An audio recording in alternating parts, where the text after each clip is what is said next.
Bismillahirrahmanirrahim. Distinguished audience. After I think lunch, we're supposed to feel sleepy as per our culture, but I'm happy to see a good number of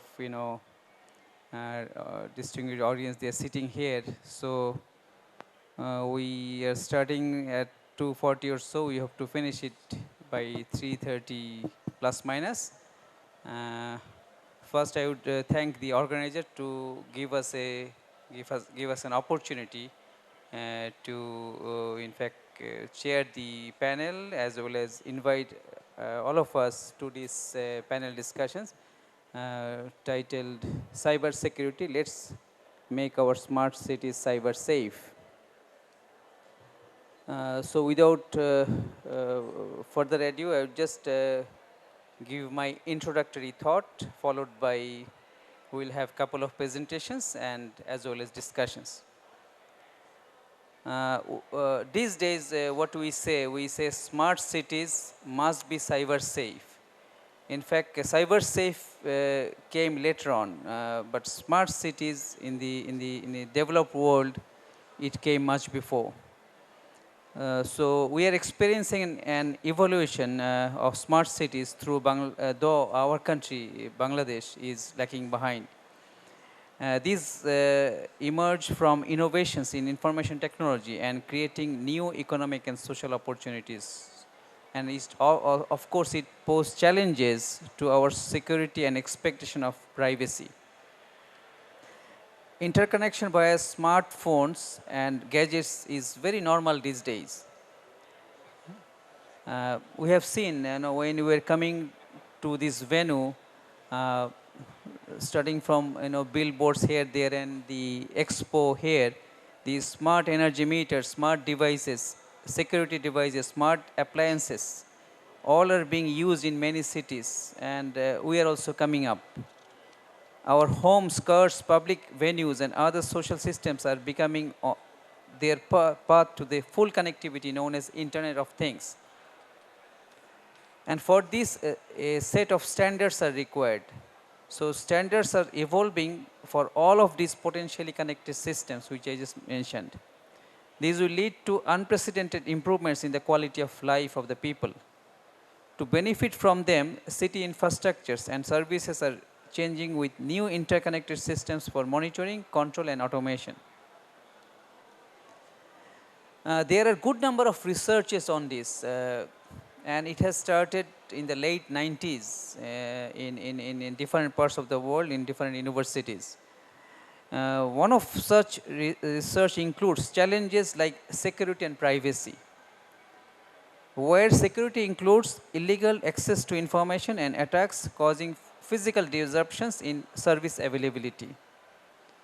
So in smart cities, our citizens are known as digital citizens.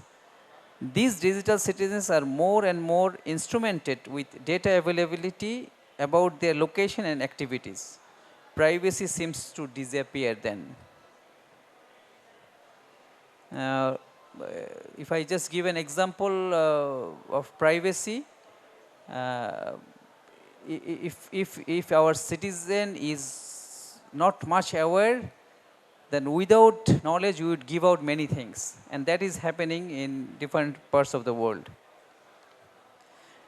One of the researchers dealt with cyber security and identified that lack of cryptographic measures, poor encryption key management, non-existent secure device onboarding services, use of machine learning technologies by cyber attackers, poor understanding of social engineering, and lack of protection vis-a-vis cyber attacks are some of the key issues contributing to the application of cyber threats in the smart city ecosystems.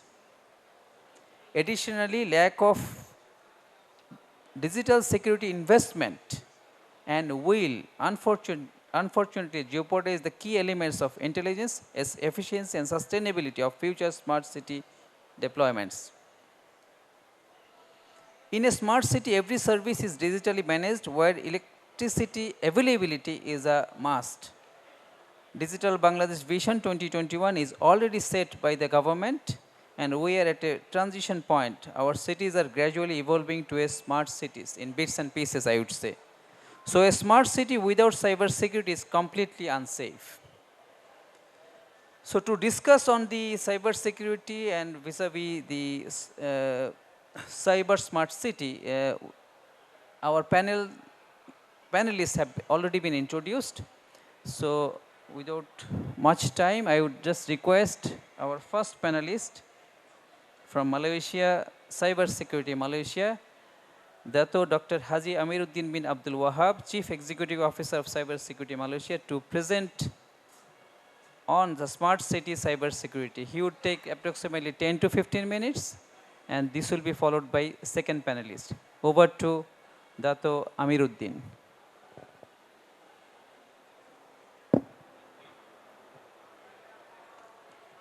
Thank you. Thank you, Brigadier Saleem, distinguished panelists, participants, ladies and gentlemen. Assalamu alaikum warahmatullah, and very good afternoon. Firstly, let me thank the organizer for giving me the opportunity to share our perspective on the topic of cybersecurity and also smart city, and also how do we do it in Malaysia, so that at least we can say how it will add values to what cybersecurity can in making our smart cities cyber safe. As you can see, there are many actually, when it comes to smart city, there are so many definitions, but I make it a simple one. Smart city is basically a city that uses technology to automate and improve city services, thus making citizens' life better. So this is my version, basically encompassing some of the aspects of technology, people, services. And actually this is a growing phenomenon, not only in Bangladesh, it's actually a global phenomenon. And you can see the spending, facts and figures, a global city smart spending, 34 billion, and you can see a lot of smart home and a lot of revenues out of that smart city initiative. One thing about smart city, one is about technology use, it's also about connectivity, and also one important thing that we need to also understand, there's a lot of data sharing among various entities, devices. Why? We need all this data, especially in a smart city, they need to turn this big data into insight, so that they can help in terms of water management, public transport efficiency, providing the various services that I mentioned. So this is smart city. But as much as smart city benefit us, so as a cybersecurity practitioner, I would like to highlight on the issue of its challenges. And if we look at the global cybersecurity landscape, we see that in a smart city, there will be a lot of convergence of technologies. IoT, just now they mentioned, there are a lot of sectors, Industry 4.0, we can see a lot of big data initiative, many technologies. So it adds into complexities. And at the same time, from the security perspective, it adds complexity to it. And we can see IoT devices are basically very much used in a smart city environment because devices are more to be used. And they are connected. And as a result of connectivity, there's a risk. This is a study by World Economic Forum, where the top 5 global risks in terms of likelihood is, for example, data fraud or theft and cyber attacks. And it is a global phenomenon. This is not my study, this is a World Economic Forum. And this is top 5 risks in 2019. And what are the motives? There are various, from financial, from economic side, from political, etc. But these are some of why hackers, for example, attacks. The top 7 motives. And why, especially when it comes to attack, why do we attack? You can look at here, money is the main motivation. Individual earnings from cybercrime on average is 10 to 15% higher than most of the traditional crime. And the cost of cyber attacks is so much. The risk related to brand, financial, regulatory, operational. And if you look at the city, the smart city, as I mentioned, they use a lot of technology. Relies on technology actually makes it vulnerable to hacking and data theft. And these are some of the headlines on many cities, So new technology introduces more devices with more vulnerabilities, hence more risk of cyber attacks. So this is the reality in the case of smart city. So that is why we have to have cybersecurity aspect being designed from the early stage. Yeah? And because of that, a lot of data sharing. So there's a rising trend of ransomware attack. There's also a rising trend of cyber attacks on smart cities. Yeah? And also trends of what we call data breach. Yeah? Because there are a lot of data sharing. And there's also trend of data breach. At the same time, some other potential includes, the privacy and data identity, device hijacking, distributed denial of service. And there's a study by CIO Insight stating that is government equipped to manage cybersecurity for smart cities? Well, only 9% of government respondents believe they are well equipped to manage the cybersecurity component of smart cities. So this is a statistics we need to be aware of. So how do we do it in Malaysia? Well, in Malaysia, we are also moving towards smart city initiative. We are introducing IoT roadmap, etc. So at the same time, it introduced new security challenges. So for example, in cybersecurity in Malaysia, we work with our local authorities. For example, this is Perbadanan Putrajaya, to do pen test, vulnerability assessment and penetration testing. We look into their CCTV system, traffic system, into water management system, various type of SCADA system. So these are some of the things that we do because we need to ensure the security of smart city initiative. We also do on IoT security, especially at the hospital, to ensure, because more devices into IoT devices being introduced to the many sectors. At the same time, we believe the importance of collaboration. There is no entity, one entity that can cater for everything. So we work with legislative body, the national security policy, enforcement bodies, even universities and the community, and even industry players. It is very important for us to have collaboration. In the smart city, is even also more with various sectors. This is some of the things that need to be understood. And then we have to work holistically. That means we don't just focus on technology, but also covers of people, policy, and process. And when it comes to strategy, we need to ensure whatever we call it adaptive security. That means the ability to not only be responsive, but be able to prevent attack, to detect attack, and to predict attack. So we call it adaptive security. And also multi-layered defense. Defense in depth, because it is no longer about perimeter defense. It has to be defense in depth and multi-layer, because current traditional security is important but not longer sufficient, especially on unknown threats. We may have firewalls, antivirus, etc., but it's no longer sufficient. So that's why we need to have policies. At Malaysia, we have national cybersecurity policy. We also have labs in terms of preventive. So we have, for example, the Secure Software Development Lifecycle Lab. We have IoT security labs. We have robotics lab as way of building capabilities in protection. We also have detective capabilities, CyberDef. This one, CyberDef is a service that we develop locally, be able to detect advanced persistent threat, malware detection that has bypassed through all your system. And we won this FireEye Best Cybersecurity Innovation Award in Washington in 2015.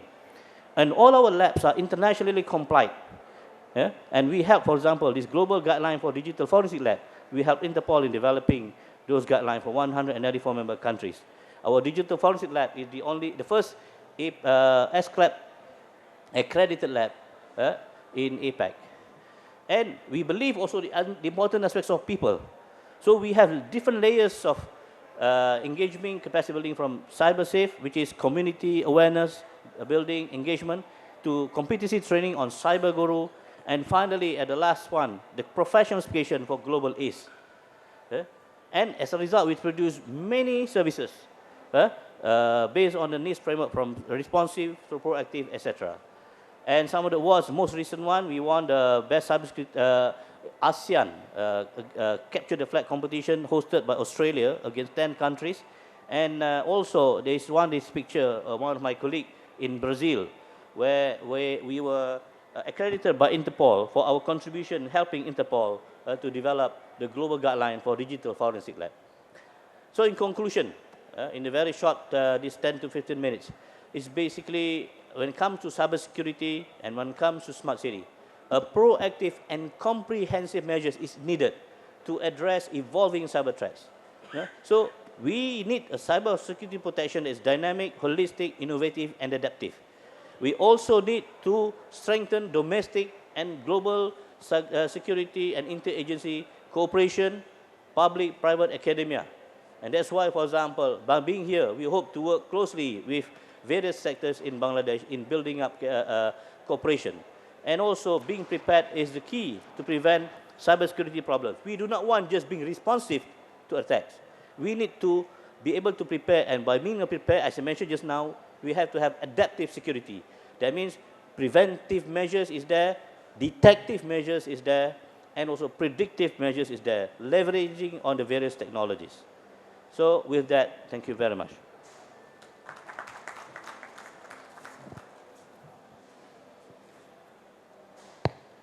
Thank you very much, Dr.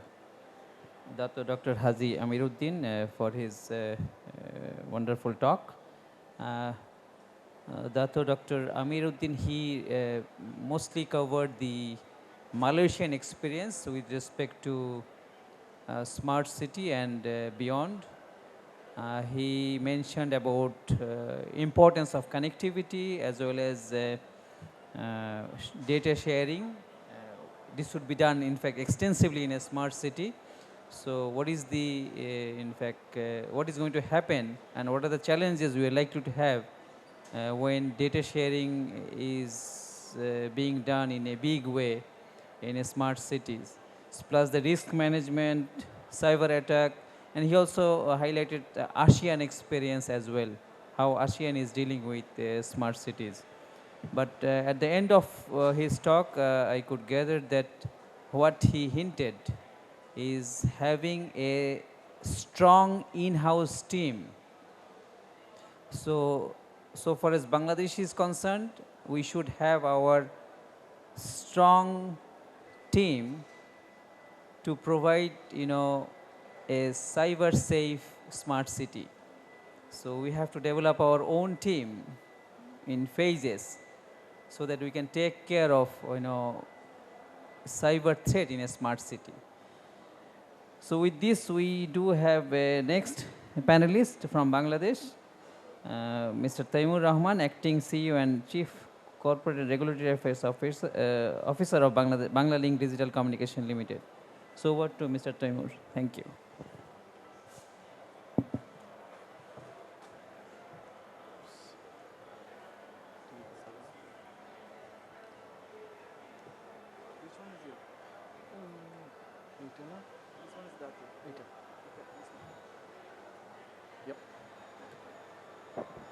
Ladies and gentlemen, the honorable panelists, thank you very much for giving me the opportunity to come over here and discuss a little bit about the cybersecurity condition in Bangladesh and, from an MNO's mobile operator's perspective.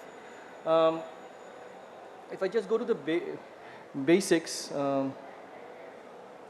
what is cybersecurity? It's actually, an environment, where we'll have lots of automated solutions such as, robots, data analytics, cloud computing, Internet of Things, everything together. I think that, everything together will form this entire system or where everything will be together and all linked together. I think that's where we're looking at really when we are moving towards this 5G and all the automated solution or a smart city, right? So that's where we are going to. What we see is that, why cybersecurity is so important for us. It's actually because systems will all be connected within each other. Without wires, it'll be, human touch will be much less, and all these things will also expose systems for potential breaches. I think that's what can happen, and we see that's happening too. So greater connectivity brought about by the industrialization 4.0 will actually create greater security concerns too. I think how do we deal with that, and where are we in Bangladesh as of now? I think that's something that I would like to discuss here. What's the legal provision in Bangladesh, right?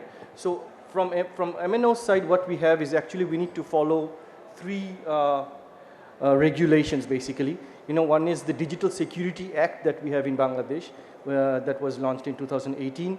Then the operators, what they have is various licenses, 2G, 3G, 4G licenses, and we also have various directives from the regulator coming to us in regards to data protection and all. But again, what the challenge what we see is that although the operators have these, but others in the ecosystem don't have these. I think that's another challenge that we have. Like for example, operators have to follow these 2G, 3G licenses, the directives that we get, but the other ISPs don't. So there's a lack that we see that can be a challenge for us, right? So if I talk about Banglalink, we are actually from a European company, and we also have this GDPR, and we need to, although we don't need to follow from the country as such, but we need to follow lots of activities that's being done by the others. So we have to ensure that transparency in legal ground is there. We have adequate and relevant limited access, like whoever can, nobody, just anybody cannot go and access to information. And we have to ensure that we have a legitimate purpose to provide information. So these are the things that we have to follow as an operator. But the problem in Bangladesh is there is no data protection law in Bangladesh. I think that's a big challenge that we have. I think in Malaysia, we do have a data protection law, and in most of the countries, we do have a data protection law. So that's something which is missing. We are again following various directives and through the licenses, and the Digital Security Act as such is not really a law that it doesn't say what you can do, what you cannot do, but it actually is for unauthorized collection of use of identity. So that's focusing on that. So we don't have a cyber or a data protection law in Bangladesh, which is a challenge. I'll not go through this. Basically, what the Digital Security Act is. So it actually covers offenses such as unlawful access to devices, damage or computer systems. So it focuses on basically offenses related to data protection or cybercrime. That's the Digital Security Act that we have today. What kind of cyber threats can we have, moving forward, or what we are seeing it now? We can actually have denial of service. We have the man-in-the-middle attacks, drive-by attacks, password attacks, eavesdropping attacks, and malware attacks. I think these are the things that we see possibilities of happening, and which are also happening now. And more we go connected, the more we will see these things. When we are moving to 5G, the operators, what are the challenges that we have? Again, we don't have any data protection laws or regulations in Bangladesh. I think that's something which is important. In Europe, we have this general data protection regulation, but in Bangladesh, we don't have this kind of regulation, which is an issue. So, without having this, what happens? There's no definition of personal data. What is personal data? I don't think there's mentioned anywhere in our laws. So that's a challenge. So how do we deal with personal data processing? That's also not very clear. I think that has to be also there somewhere. Then who is the authority to determine who will do what? I think these are the things are also missing in Bangladesh. Then what kind of data can we actually keep? Data retention. That's also not there in our country. What do we use out of the data that we have? What's the purpose of using different data? So these are the things which will actually be covered in some kind of data protection act, which is not there in Bangladesh. And I think this is very timely that when we deal with this now. Data security in 5G, when that will happen, we'll have this end-to-end, the data confidentiality has to be ensured, right? So that's something that we need to work on. Then what happens when the data is lost? There will be lots of shared environment when we move towards 5G. So what will happen then? How do we share those information? Those have to be very, very clear. Then different objectives of trust. There will be so many entities. How do we work together at that time? So that has to be also be clear in that kind of act. Who can view the data? If somebody hacks or identity theft happens. So again, what will be the punishment? I think these, although it's there, but it's not very clear now. And so this is something that we need to work on, and especially when IoT comes in. So there will be so many devices which can actually track you, which can actually see lots of data from a person. But what happens if somebody does that? I think these are the things that has to be also clear in this kind of Data Protection Act, right?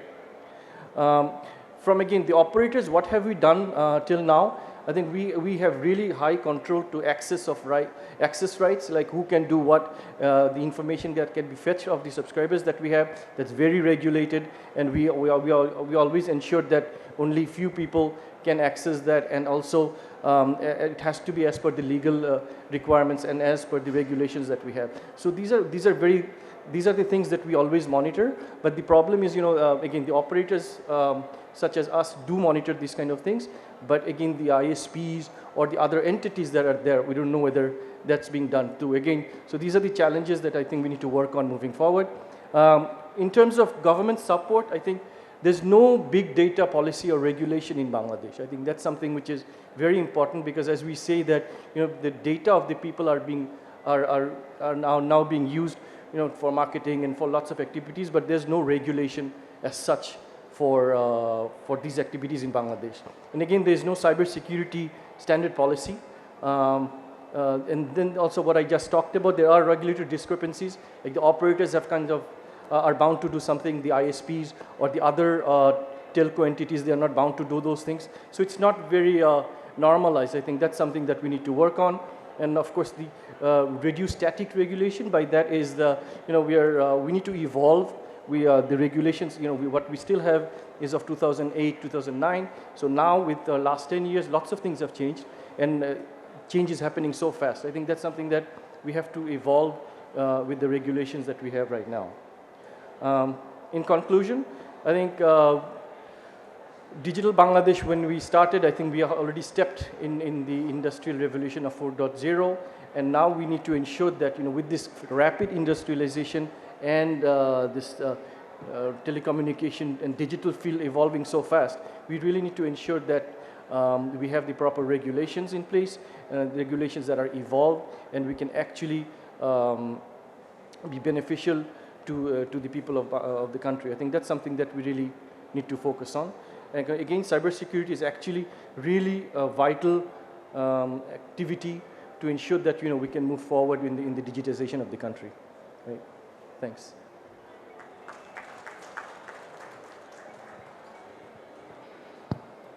Thank you very much, Mr. Taimur, for your wonderful talk. We got some insight of how a mobile operator handles our data, and the transition. We just couple of years before we had 2G. Now we are turning towards 5G. So are we ready? Because smart cities would have 5G incorporated, and that would be easygoing approach. But are we ready in Bangladesh? Though we have a Digital Security Act 2018, and thereafter from any organization, whether we have our cybersecurity policy or not, because that becomes a responsibility of each and every organization to prepare own cybersecurity policy.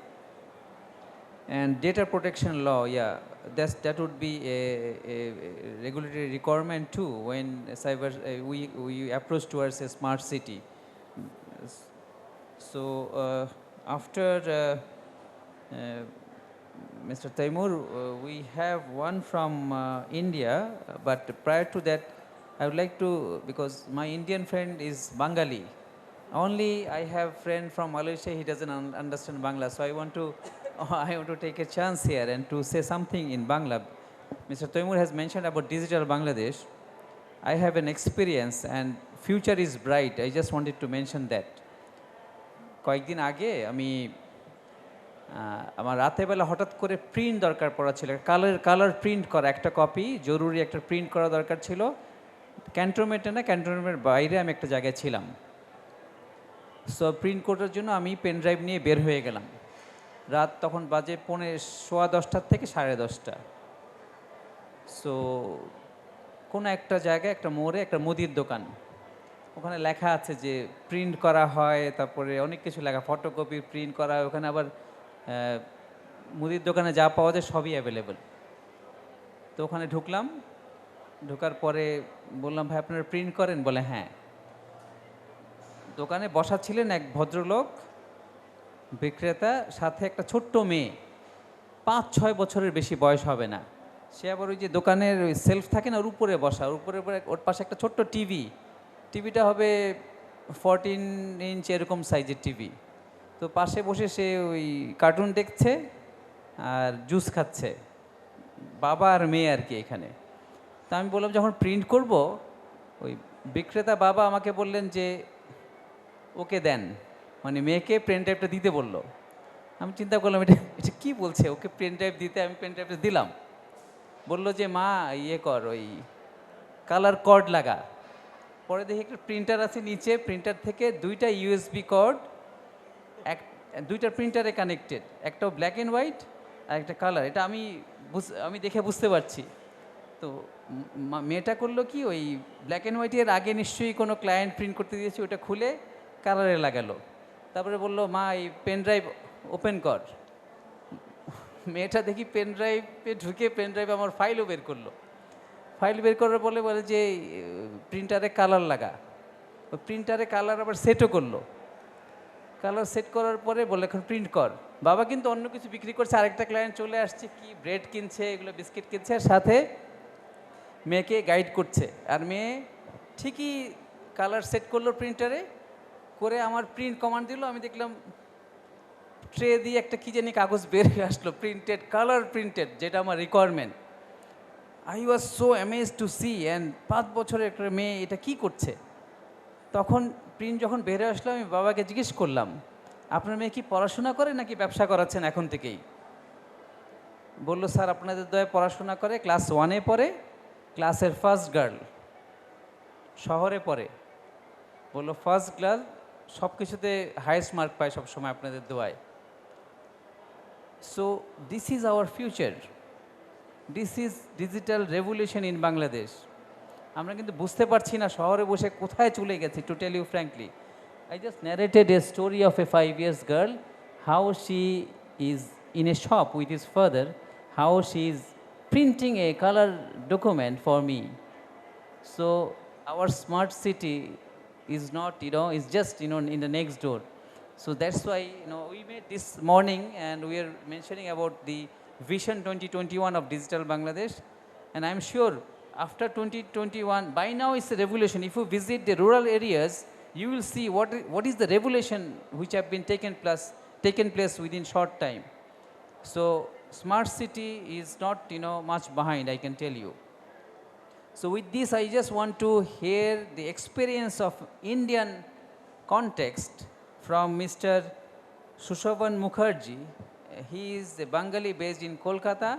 So he would tell us his personal experience in India in the context of challenges and difficulties India facing, and what is the future he is looking at in Indian context. So over to Mr. Sushobhan Mukherjee. Thank you. So how much time we have? Around 5 minutes? Okay, sure. No problem. So I'll take the cue from him as he was saying about the digital transformation, how it is coming to our home. So last week I was in a university, some discussion was with the students. So the interesting discussion was happening in last few years. Many of you, there is a young mind sitting there. Many of you know Pokemon Go. How many of you know? Yeah, Pokemon Go was the 50 million downloads in how many days? Any one of you can guess? That was a kind of a revolution. How many? Not 3 hours, few days, in around 15 or 19 days. So that time we were discussing with someone. He said, I went to Mumbai and met one of the CISO of one of the bank.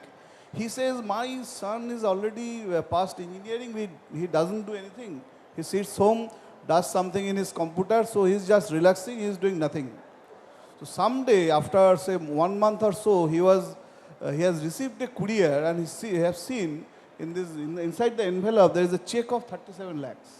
So his son was running some YouTube channel and doing something there, and he has earned 37 lakhs in a month. Then that person said, what I am doing becoming a CISO of a bank? So that is the kind of revolution, that is the kind of game changer happening in every sphere of life. So our user experience are getting changed, our job expectations are getting changed, So in a month back, I was cleaning my computer room. I found out one of my old days modem. So I understood that day we